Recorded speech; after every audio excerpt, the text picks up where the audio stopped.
I'm Bill Solis. I am one of the co-principals at Poly High School, and it's an honor just to be here at Poly, and it's an honor to be here this afternoon. We are so excited when we get an opportunity to celebrate people from our past. And I have never met Bob Ellis, but I'll tell you what, his legacy lives on. And I hear so many great stories. I pop into Brett's room all the time, and he'll tell me all these different stories about him, because Brett will tell you a little bit more. He was actually a student of his. And it's kind of a privilege. We still have one teacher on campus that was hired by him. Where's Andy Osmond? He's back there. He's our last one that's still on campus. But you talk about a great music program. Bob did a good job by hiring that man, because I'll tell you what, Poly's music program is the best. And again, another part of his legacy. But what a great opportunity, again, to honor the memory of somebody. I look at the sign every morning that says, "Enter to learn and go forth to serve." And everything that I've heard about Bob, he lived that. Because he's a graduate from here, 1941. So he took that to heart. So he went out and he served this great community of Long Beach and gave back to it. And you got to look around the city and think about all the people's lives that he touched. And his legacy is continuing to move on. And now we have our library in his legacy and honor that's going to continue to make an impact on students' life. So let me turn it over now to Pat Schaefer, who's going to come up. Thanks, Bill. I'd like to honor some guests that we have today, besides just the wonderful people that are here. I think I saw Megan Kerr is on the Board of Education. Sorry, I didn't spot you right away. Megan's here, and John Myers somewhere. I saw him over here. And did I miss him? I missed him. And Diana, the president. Nice to meet you, Diana. We want to thank you for being here. Is Jenny Baxter here? Okay, I didn't get a chance to meet everyone. Mariana Horton and Elizabeth McCain. And I was so wanting to meet her. She's a Poly grad, but she's also on the executive board of the Long Beach City College Foundation. And Shireen Poor, and Linda Rand. Hi, Linda, thank you for being here. Linda is on the foundation board of St. Mary's Medical Center, where I was born. Just a few years ago. Okay, what we'd like to do is share a couple memories of Bob. And we know that his name is Robert. But Brett and I, in talking and spending time together, putting this together, we said, he's Bob to us. He's always going to be Bob to us. And so for us, that's lighthearted. And so from now on, you'll be hearing him referred to as Bob. No pressure speaking in front of your parents, your in-laws, my former teachers. Here we go.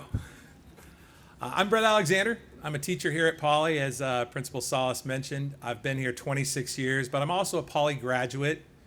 And being a member of the class of 85, I look around every day at my job and I think there's so many things that remind me of when I was a student here. Not just Andy Osmond, but, okay, Andy was here. But now that I look out and I see the faces of the people that were here when I was a student, and I think, gosh, the one thing that ties them all together, that Poly spirit. And Principal Ellis, for me, was a big, huge part of, the energy here and what made Poly great. And, as a member of the staff, there are 12 of us here right now that were students when Principal Ellis was here.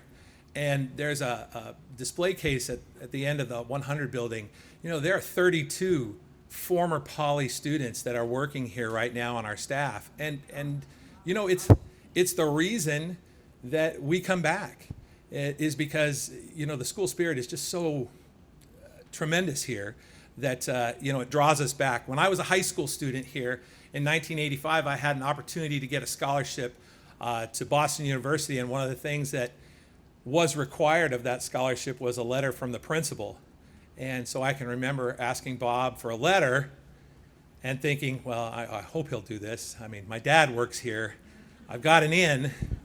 And without question, he had it to me the next day.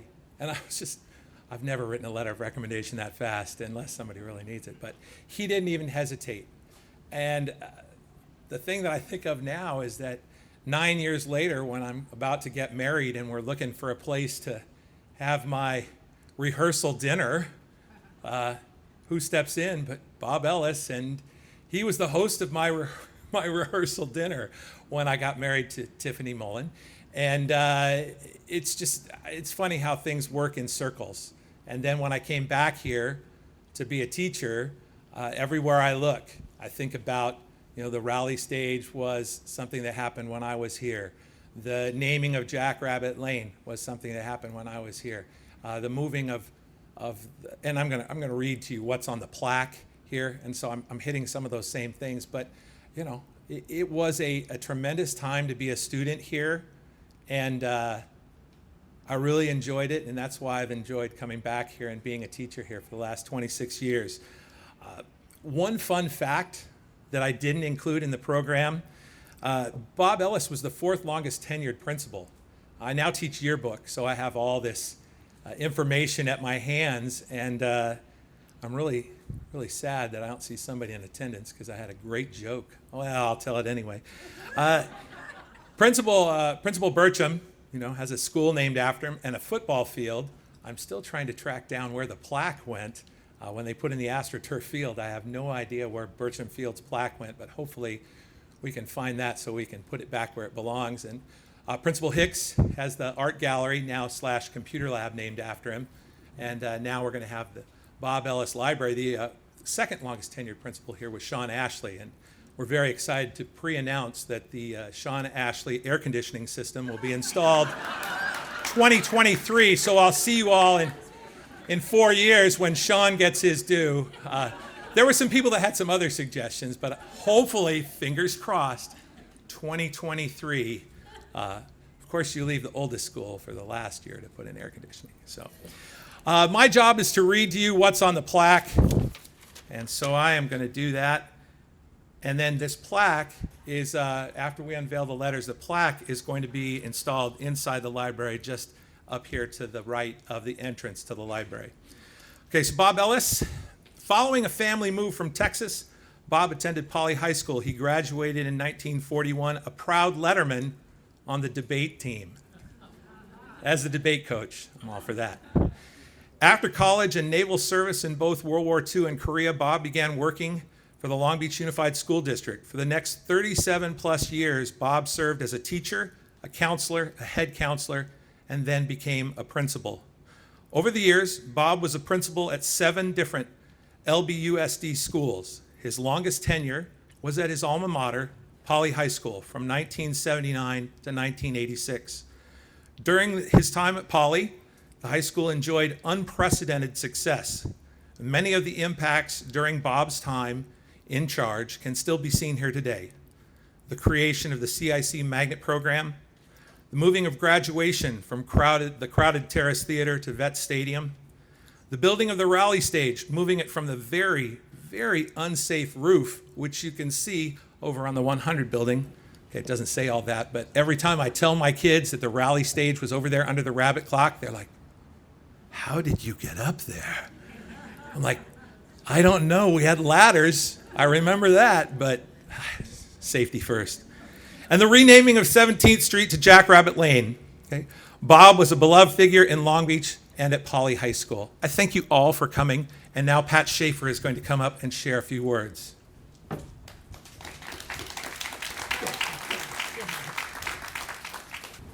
I was a teacher at Poly, and now I'm part of the Poly High School retirees, and I'm proud to say that. We gather each year, and that all started with Bob, and I'm glad that we've continued it. So we have bandied together to show our pride, our respect, our honor of Bob by helping put this together. So it's quite exciting to me. I have a couple stories to tell you about Bob. One, 35 years ago this year, my husband and I were adopting a child, and I told 3 people the day I got the news that we were flying to Little Rock, Arkansas to bring this baby home. Eddie Councilman was one, and Roger Wyatt, I saw somewhere, was the other, and Bob Ellis. And I went to Bob and I started to cry, and he's like, "You'll be fine, you'll be fine, you'll be fine." And he said, "It's gotta be a really good baby because he's a Razorback." And he was. And he then went on to give us a pennant and some memorabilia from the university, because he was actually born at the University of Arkansas in Little Rock. So he would always ask me about that little Razorback. How's the little Razorback? How's the little Razorback? And I always felt guilty that he didn't really go there for college, but that's probably what we should have done. The other thing that Brett mentioned already that was just, I have the picture somewhere, and I still can't believe we did it, because I'm pre-rally stage, was we had ladders, we climbed to the front of the 100 building under the clock, and Bob Ellis, bless his little heart, he participated. I was in charge of the cheerleaders, and we had a rally, and we were playing Mater Dei, and it was heading towards the state championship in basketball. And he dressed up as a Mater Dei cheerleader in red and black. He climbed the ladder with myself, Gail Quellberg, Warren Stevenson, and I think Bill Alexander was also there. And we all got up there and made total fools of ourselves. I mean, because we were oddly dressed, balloons where they shouldn't be, and so forth and so on. It was quite strange, but he got up there, and he always seemed to enjoy the fun. He was serious about our work and what we did as teachers. And when you went in to ask him something and talk to him, and he started to twist his ring, you knew it might be a tricky situation. You maybe weren't going to get what you needed or what you were seeing, but you could talk to him. And I think that's so important as a principal. Some are untouchable, some lock their doors, and he was not. He was somebody that you could talk to, you could ask, and he was very, very supportive.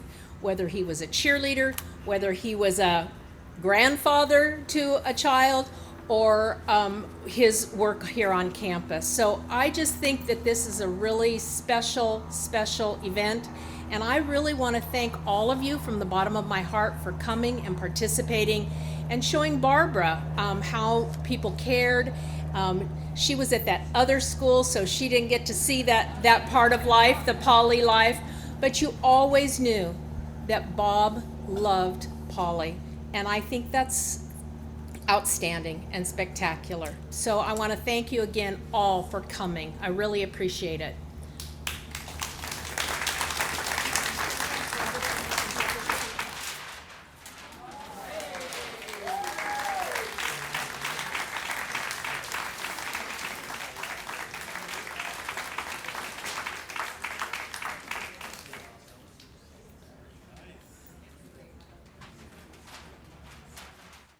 There are 2 people that we need to especially honor this afternoon, because even though this started as a Poly retirees group project, it became the real focus for 2 people. So Brett and Pat, please come on up here and accept the accolades of all the people here, because